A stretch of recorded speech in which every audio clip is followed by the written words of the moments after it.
Hello and welcome to the third edition of the Huddle. As usual, I'm Chris Guscott, and on today's show, we'll be chatting with Alex Barone down at Walkerville to discuss everything about the high-flying Eastside Razorbacks. We'll be checking out the nationwide Gridiron action, and we will be previewing a terrific set of round 10 matchups. But firstly, we will get underway with Gridiron SA's round 9 matchups, and the first clash was between the Adelaide Eagles and the Southern District Oilers. Eagles started the season 0-2, yet since then have only lost one game and now look to snatch the second spot on the ladder away from the South Sydney Chiefs with a win against the Oilers, who have only won one match all season. However, the last meeting between these teams was decided in the final minutes of their round 3 thriller, and the Oilers were now more than used to being involved in close contests after their recent string of competitive losses. Eagles would be starting Nathan Holman at quarterback for the first time in his career, and what better challenge to face first up than the best pass defence in the league. So we are set to get underway between the Oilers and the Eagles. This matchup was close in round 5, and we could be the same again in this one. We will start in the first quarter. First drive of the match, Oilers pressing. Wes McGuinness will drop back, finds Stevens down the middle in space. He gets outside, picks up a solid game to get the chains moving on third down. Later in the drive, 3rd and 8. Wes McGuinness once again back in the pocket, and he is intercepted by Nathan Van Pamelen, making a massive play to stop the Oilers approaching the red zone. And he will be brought down just before the end zone by Craig Simons. Nathan Van Pamelen with the 65-yard interception. The penalty will push them back, however, and we will pick it up 2nd and 10. And Ian Nolte, he will make a nice run to the outside seam. He passes the first down marker and puts his team inside the red zone. They can't convert on the drive, however.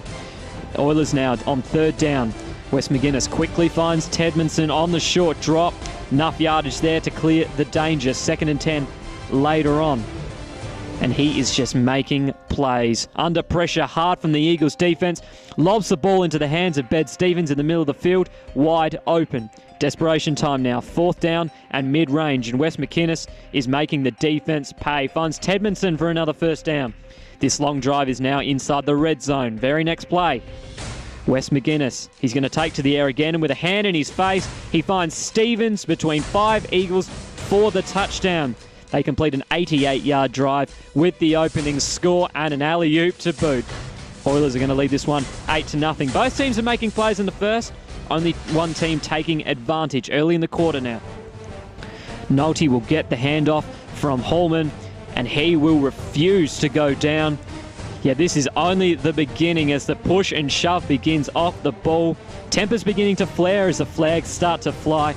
Both unsportsmanlike flags offset. Eagles are going to put that aside, however, because Holman, in his first career start, he will find Jesse Wyden open in the end zone for the game-tying touchdown.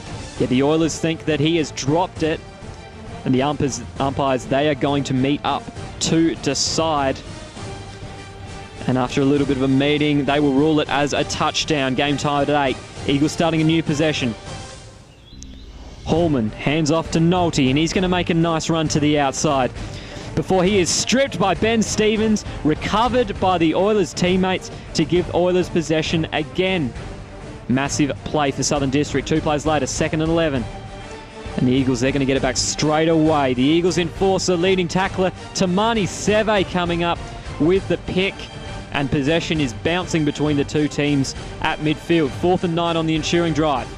Holman will go long downfield, and Tedmanson is equal to the challenge. Bats down the touchdown-bound pass, heading for Jesse Wyden. Eagles force another punt from the Oilers. Holman back in the shotgun, and he is shut down in no time. Howard Chong getting the sack to keep the Eagles honest. 2 plays later, 3rd and 12. And Holman is a gunslinger with a cannon on his arm. A long ball over the coverage into the hands of Thomas Green, and it is no longer a tied game. Adelaide takes a 16-8 lead in the second quarter. This match is still up for grabs. Eagles have the edge, however, as we head into the third. First play of the third quarter, and the big man just doesn't have a great arm. He can make a big run or two. He is a hard man to take down, and he will make a huge gain to start the second half right. Eagles will punt, however. Oilers now 2nd and 11. Wes McGuinness, Hits Proctor on the in route, and the enforcer is back with a bang. Tamani Seve making a statement, sends him flying backwards. Oilers moving forward, however. Wes McGuinness squeezes this pass into his big tight end under pressure. Here he goes for another big chunk of yardage inside the Eagles 35 now, 3rd and 9. Wes McGuinness continues to roll on with little help from an acrobatic catch from Tedmondson over the sideline near Michael Philippou just outside the red zone. 4th and short now on the 11. And Tedmondson, he will go from hero to villain, cannot hold on to the pass. Oilers drive falls short, ensuring drive, 2nd and 6. And here is the speed option with a new man at the helm. He dishes it to Nolte, and he will make a blistering run down the sideline. Gets the Eagles out of trouble. Now 3rd and long after a botched handoff. And this will certainly move the chains. Howman shows off his arm strength. He finds Jesse Whiten deep behind the coverage, and he is gone. 71-yard touchdown is the longest touchdown play by anyone all season. Eagles now 14 points ahead. First play of the ensuing drive. And some classic trickery will get the Oilers on their way towards a comeback. End around play sees Tedmondson with the ball and space. Never a good combination for defences. He gets it to midfield. Here they come now. Last chance on the drive. 4th and 5. And he will come up big again. Tedmondson, he had 98 yards on the day. Some of his biggest as he takes the great catch. Moves the chains. Onto the final quarter. Oilers pressing to move the gap. Now 4th down again for the Oilers. And Stevens will come up clutch as he reaches high above his head to make a huge catch. Moves the chains inside the red zone. Adelaide unable to get off the field. 2 plays later. And the Oilers, they will finally close the gap. Wes McGuinness finds Andrew Proctor under pressure in the end zone for the 11-yard touchdown pass. And the Oilers will reduce the lead to 6. Ensuring drive, 2nd and long. Hellman-Green combination is getting some serious yards today. Another deep bomb caught off shoulder by Green. Eagles escape the danger. Eagles punt. Oilers on a new possession.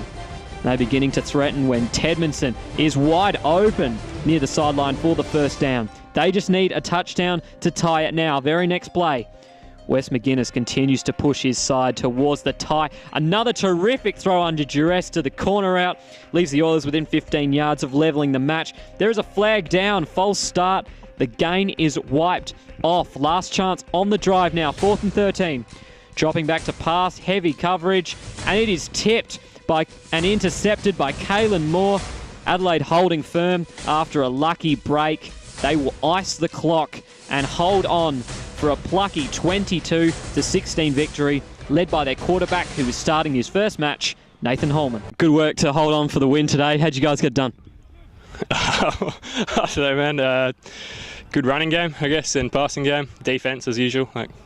Really good, solid defense. They stop the ball except for one drive, one big long drive. Other than that, they always get it done for us. Absolutely. You had almost 200 yards passing, almost 80 yards rushing. You had 3 touchdowns. That's a pretty good start to your for a debut start, isn't it? Yeah, I guess. I got lucky on a few things and worked out. Line gave me heaps of time. I had no pressure all day and receivers caught balls. So I was just doing my job, yeah. Absolutely. So now you guys are sitting near the top of the table now in the playoff hunt. How are you guys feeling? Yeah, pretty good. We're going to get it done. The 4 p.m. matchup of round 9 saw the Eastside Razorbacks take on the South City Chiefs in the top of the table clash. The Razorbacks have obviously been the best team all year, as their undefeated season shows, and so it was up to the Chiefs to send a statement that the top spot was not going to be a formality at this stage of the season. This is easier said than done, however, and quarterback Mark Rosby's return into the lineup has done little to soothe the flailing form of South City over the past few weeks. With pressure on the team to hold on to its spot in a tight league, there's no doubt that the Chiefs needed this match. But if the last meeting between these two teams is anything to go by, the Razorbacks could extend their lead at the top. So we are about to get underway between the Chiefs and the Razorbacks. The Chiefs looking to regain some form. The Razorbacks looking to extend their lead in first place. First quarter. Razorbacks starting on their own 18. They've started to press, and this will help big time. A big run from Andrew Riley, and he continues to extend the play. The Chiefs cannot seem to get him down, and he will make a massive first down now, 3rd and 20 following a penalty. And even without Paddington, they still have Joss Builder. Acrobatic catch to keep the drive alive and keep the Chiefs offense off of the field. Great play from the rookie. Next play, Josh Welborn He will put this one into the end zone for Builder. It seems as if the play is over, broken up, but there is a flag on the play. Pass interference on the Chiefs leaves the Razorbacks on the 5. 2 plays later, and the Razorbacks will complete a 14-minute long drive with a touchdown. Andrew Riley breaks a tackle, dodges his way into the end zone. Eastside getting a just reward for a patient drive downfield. 6-0 to the Razorbacks. Ensuing drive. Chiefs forced a punt, and what is about to happen next is absolute chaos. Taylor Barrington looks to touch the deep punt, generously bounces into Will Merton's hands. Looks like a touchdown for the Chiefs. However, the umpires will have a quick meeting and has ruled that an early whistle blew the play dead, so we'll re-punt. And this is where it gets ugly. Walking back to the spot, umpire hears something he doesn't like, will call a flag on Will Merton, and as he comes to leave the field, top left corner of your screen, another flag thrown. That'll be it for Merton for the day. He is sent to the locker room. Now 1st and 15 following the confusion, and Riley is beginning to feel the music. Looks to be stopped a few yards in, but he makes a blistering run, puts the Razorbacks past midfield. Riley rolling early. Chiefs in all sorts of problems. We move into the second. Razorbacks gaining good yardage through short pass plays. 2nd and goal. And after a small hesitation, Wellborn will find Taylor Barrington in the end zone for the Razorbacks' second score. And they are pulling away now. 12-0 their lead. First play of the ensuing drive. Mark Rusby will fake the handoff, and he will be off to the races, tearing through a huge gap down the slot as he makes his way into Razorbacks territory, eventually stopped by Barrington. He looks to spark the Chiefs into life. They can't get anywhere though, and the field goal, it is blocked. Poor snap will leave Pellizzari with no choice. Margin still remains at 12. Ensuing possession, first down. Wellborn sits back in the pocket, looking for receivers. All he sees is Chiefs pressure. James Braza with the sack. Can the Chiefs finally force a punt for the Razorbacks? Next play. And Riley's bumper day will continue. Gets a lovely gap after the toss play, and he goes well past the first down marker for another massive play later in the drive. In the red zone, Wellborn will find Stephen Mann for yet another first down on the slant route. The Chiefs cannot seem to slow down the Razorbacks. Until now, they will force a goal line field goal, and it is missed. So South City will get a huge stop to finally keep the Razorbacks at bay. First play of the next drive. Rusby steps back, and he will find Dominic Panazzolo for the first down. Can the Chiefs drive late to bring the score back? Now 2nd and 10 at midfield. Rusby, he will strike again. Long ball makes another first down, this time to Zach Bartlett, who hangs on the Chiefs on the red zone edge.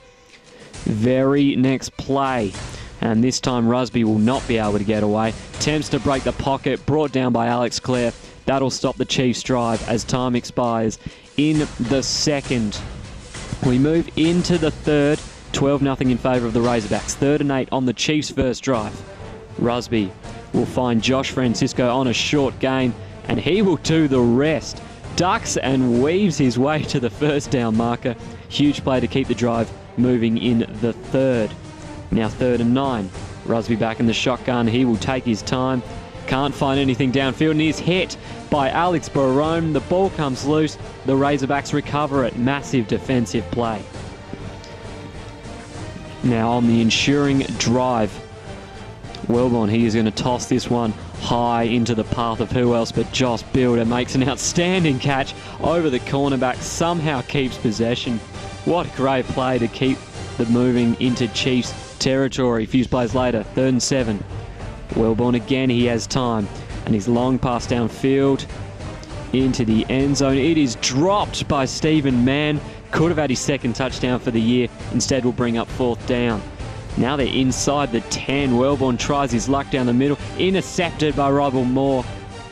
Makes a massive play to stop the Razorbacks on the goal line. Again, the Chiefs are hanging on in this one. They are bending, but not breaking yet. Next play now, 3rd and 8 for the Chiefs, and the Razorbacks will make sure nothing comes of the drive. Big sack from Alex Clare and Nick Lawrence. Eastside holding on to their advantage. Next play on the 4th down punt. It'll fall into the hot hands of Henry Olsen. Already has one kick return touchdown this year. And here he goes again. Makes a blinding run past countless Chiefs. Shakes a tackle, and there it is. His second special teams touchdown in 2 weeks. And now the Razorbacks extended their lead to 19 points. On to the final quarter. Chiefs need a big spark. 3rd and 9.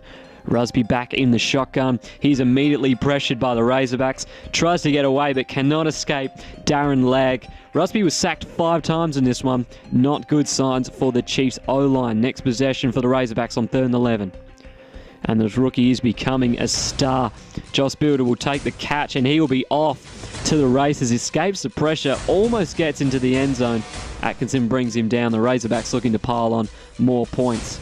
2 plays later, Andrew Riley, he will register his second touchdown of the day. Makes a hard 7-yard run into the end zone.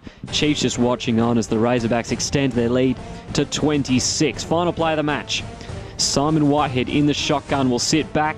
He will find Zach Bartlett wide open. He'll cut inside one and then another on his way to the end zone. The Chiefs in the dying seconds finally break the deadlock and score for the first time in the match. Despite this, they will fall well short of the Eastside Razorbacks, who run the table with a 20-6 victory. After the game, we caught up with man of the match, Andrew Riley. Massive win today, mate. It looked pretty easy up in the box. Was as easy out here as it was up there? No, they definitely hit hard. Their defense definitely played well. Just our O-line just absolutely killed it today, making holes for me. I can't do my job unless they play well. So I was going to say you had 142 yards, 2 TDs, massive game. How are you feeling out there? Not feeling too bad actually. Yeah, it was a bit warm at the start there. So I think apparently I play well in the warmth, so it's good. No worries. Undefeated streak continues for your team. You guys must be feeling really confident. It's a really good feeling back at the club. The boys are just enjoying it, taking it 1 week at a time though. They've got a challenge next week against the Spartans. They played really well against us last time, so I want to come out and play well next week, definitely. And now it is time for the national scoreboard, and we are going to start in New South Wales, where the Gridiron New South Wales season is just about to reach its pinnacle after 2 semi-finals this weekend.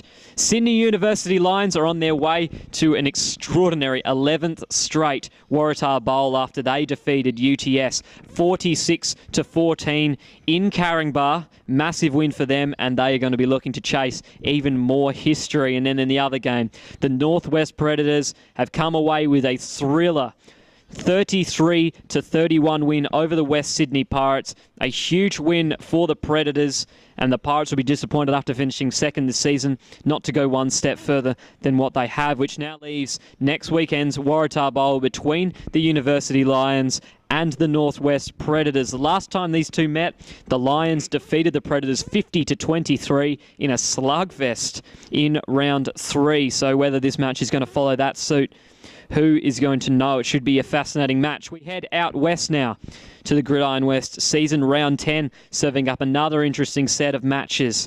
The West Coast Wolverines absolutely flogged in their match against the league-leading Perth Blitz, 46-0, a massive win. Continues West Coast's poor start to the season. The Curtin Saints have suffered a massive loss against the Westside Steelers, who come up 20-14 winners. Westside desperately needing a win to keep in contact with the top 4. Curtin now starting to lose a bit on the top of the table, and the Rockingham Vipers have handed the Jets yet another loss with a 46-28 win. And now we head over to the table, and the Vipers will jump into second spot after the Saints suffered the shock loss and are right on the heels of the Perth Blitz at the top of the ladder. The Steelers' big win has closed the gap in the middle of the table, like I mentioned earlier, and now leaves them just a single game outside of fourth spot, which is occupied by the Perth Broncos, and that is your national scoreboard. And now it is time for the Huddle Spotlight, and this week we head down to Walkerville to talk to Razorbacks defensive stalwart Alex Barone. All right, Alex, you guys have had a pretty hot start to the season. Is there any one thing that you can put on which is the key to your success to start the season?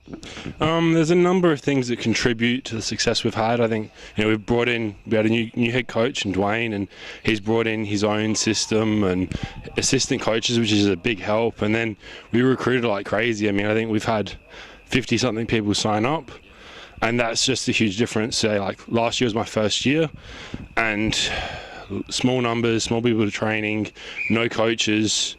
So it's just, I think it's those things right there. Absolutely. Now, what about your own play at the moment? How are you feeling out there, trying to stop all the line, trying to get past? I'm feeling good, yeah. It's I feel like I've stepped up a lot from last year and getting some sacks and, beating some dudes. Absolutely. Now, I was just going to say, you've got the Spartans this week and you ran into a lot of trouble with them. They were probably the team that pushed you the most. How are you guys feeling ahead of this matchup? We're feeling good. I think we learnt a lot over the watching the film from the first time we've played them, so I think we'll change things up to fit how to stop them. They're a different football team. They have a different style to the other teams we face, and I think we just need to scheme ourselves better against that. Yeah, absolutely. So finally, what's in store for the Razorbacks this season? Are you guys looking at the title? Of course. I mean, you got to want it all the time, so yeah, that's what we want to do, and I think we can do it. We'll now take a look ahead at the round 10 that the Gridiron SA season is set to serve us, and the 1 p.m. matchup will be between the undefeated Eastside Razorbacks and the Port Adelaide Spartans. Despite the large gap between these two teams on the ladder, the last matchup between these two teams finished in a thrilling 6-all draw, which saw the Spartans almost snatch a huge upset win with the final second field goal. The Razorbacks have been an offensive juggernaut this season, yet with the Spartans faced off against them, Port Adelaide held them well below their season averages, as shown on screen now. The Razorbacks were below their points per game, total offensive yards and rushing yards averages against the Spartans, and the continued absence of wide receiver Alex Pattinkin, who tallied 88 receiving yards in the match, will only make the task harder for Eastside. This match should be a fascinating matchup between two contrasting styles of play, and if the Spartans can grind out the Razorbacks again, don't be surprised if we see an upset. The second match of round 10's matchups will see the South Sydney Chiefs square off against the Southern District Oilers. Both teams coming into this match are struggling for form, and it would be no surprise if both teams have penciled this match in as a win in their schedules at this stage of the season. Southern District still has only won a single matchup to this point, while the Chiefs haven't won a match in their last 3 outings. This match was a high-scoring slugfest in their round 5 meeting, and there are reasons to suggest that this could be the case again, as both teams have struggled to defend in certain aspects. As shown on screen now, the Chiefs have the worst pass defense in the league, as they concede roughly 146 yards per game. This is good news for the Oilers, as they use their pass offense to generate roughly 77% of their offensive yards. Now, as for the Chiefs' strengths, however, which is their passing game, they will run into the best pass defense in the league and should be a tougher test than their round 5 meeting. The Chiefs' down form of late, mixed in with an indecisive rotation at quarterback and fragile defense, leaves the door open for the Southern District Oilers to make a huge push for an upset. This game could be a lot closer than a lot of people think. And that is all that we have time for today. Thank you very much for joining me. Be sure to check out Ozsports online for all of your sporting news and everything Gridiron SA. Until next week, catch you around.